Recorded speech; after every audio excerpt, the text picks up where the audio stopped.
losers never stop chat about me. That's why I don't like them. Fire I go. Hands the producer. Gimme. Dr. Bagaga style. Never cover katono. Kabela kankolera. Hey mwe mutya mwena abeekuumidde ku G9 Cast. Bintu bingi nnyo ebyazuusa oluvannyuma lwa Bebe Kulu okuvaayo n'agamba nti asinga Bobi Sente. Twabudde ne tugenda tunoonyereza ku byobugagga by'abantu bano by'omanyi ne byobadde tomanyi.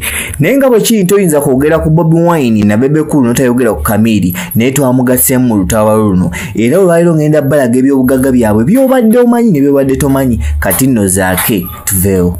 A reality we talk about. The more successful a man become and the more greedy a man becomes still. Katandika n'ebyobugagga bya Bobi Wine nga tetunadda ku bya Bebe Kulu bye twazudde ebibadde bimuwaga. Bobi Wine alina eddwaliro lyazimba mu mwaka gwa 2020 liri mu Kyaddondo East. Kigambibwa nti liri worth obukadde 600 naye Bobi Wine nga yagamba yasaamu biliyoni 10 eza Uganda. Bobi Wine alina ettaka eggomba nga litudde ku bugazi bwa yika 600 lyamuweebwa kitaawe era yazimbako ennyumba n'ayituuma erinnya lya kitaawe. Bobi Wine alina kalina ekamoocha eyo gye mulaba eriko ekigambo Semakokiro Plaza. Bobi Wine okuva mu mwaka gwa 2020 abadde asula private jet ye eri mu kika kya JSX ng'eri worth biliyoni 5.3 mu ssente. Mbagambye ngenda bakolera toto ya ssente zonna ze balina nga maze okubala ebyobugagga byabwe bonna. Tugende tukyali ku Bobi Wine nga ono ye muto w'abano bonna muganda wange ono yakola ssente. Mwera mukimanyi nti nalina beach ebusaabala gye tuyita One Love Beach nga kuyo kuliko amaato 2 nga buli limu liri worth biliyoni namba eza Uganda. Nkyali ku Bobi Wine ntandika butandisi nagambye ono Mr. Principal ssente yakola naye ate Bebe Kulu ssente yakola. Ngo nalina emmotoka nnyingi naye nga tugenda kubala ezokka ez'amaanyi omuli Land Cruiser TX ne Escalade eri worth obukadde 600. Erimu ku binkolera ssente ng'ovudde ng'oggyeko music ne politics ayina bodaboda 6 eza piki. Kugambye ayina Semakokiro Plaza nga nakyo kizimbe kya bizinensi. Ne kugamba One Love Beach nga naye ekola ssente. Ne kugamba nti nalina emidaala gya chapati 10 nga wekugambye 10. Ono omusajja yakola ssente ayina taxi ku luguudo 15. Imagine. Ayina music company gye bayita Firebase mwena mugimanyi era ayina studio Firebase Records ekamosha. Asula magere mansion ya bukadde 4 ng'etudde ku yika 12 ez'ettaka.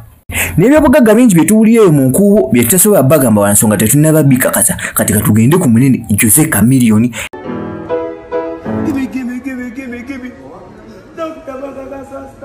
Nabagamba nti ono yaliko namba emu wa Uganda mu bayimbi abasinga ssente.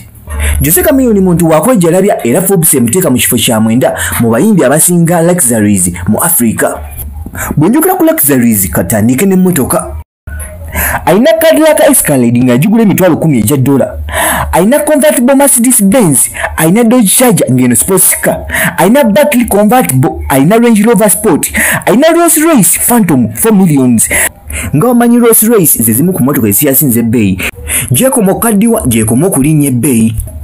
Jose Chameleone alina ennyumba 2 mu USA. Omuli ennyumba ye gye yagula mu Atlanta, Georgia gye yagula $200 nga kwogase n'ennyumba ye gye yagula mu 2022 eri mu Minnesota, USA ng'ekigambibwa nti yagigula $400 ejja $, ezo biliyoni za ssente. Nga tuvudde mu USA, Jose Chameleone alina ennyumba mu bitundu bya Uganda ebikyasinze okubeera eby'ebbeeyi. Okugeza nga mansion ye eri Segu ku Kasozi ng'eri worth obukadde 4 nga kwogase n'ennyumba ye eri emuyenga. Ng'ovudde ku Chameleone okubanga y'omu ku bayimbi abakyasinze okubeera ab'ebbeeyi wano mu Uganda ayina ebintu ebirala bimuleetera ssente. Ng'onamanyikiddwa nti naali mu Rio Estate era ng'ennyumba ye eri erubowa yakupangisa. Ng'onamanyikiddwa ng'omutunzi wa gold naye njagala mujjukire nti bamupeerako emabega awo kumpi ayavuwale.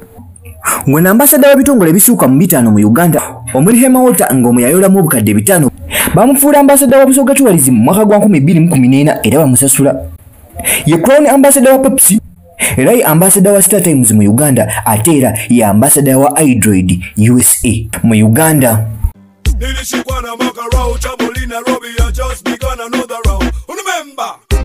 Bwe tudda ku Bebe Kulu ng'ono ensonga lwaki tukoze vidiyo eno yavaayo n'agamba nti asinga Bobi Wine ssente. Kati wuliriza otegeere ssente azijjawa.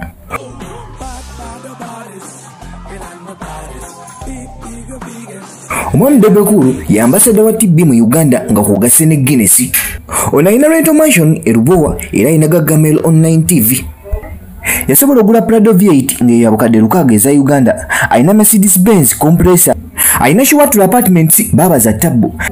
Aina estate endala entinda nga nazo za rentals. Aina Hama H2 ng'egula $8. Era yali yakagula ettaka etudde ku ekazi 3 e Masaka. Kati njagala ombulire mu comments olaba Bebe Cool, Jose Chameleone ne Bobi Wine ani asinze sente.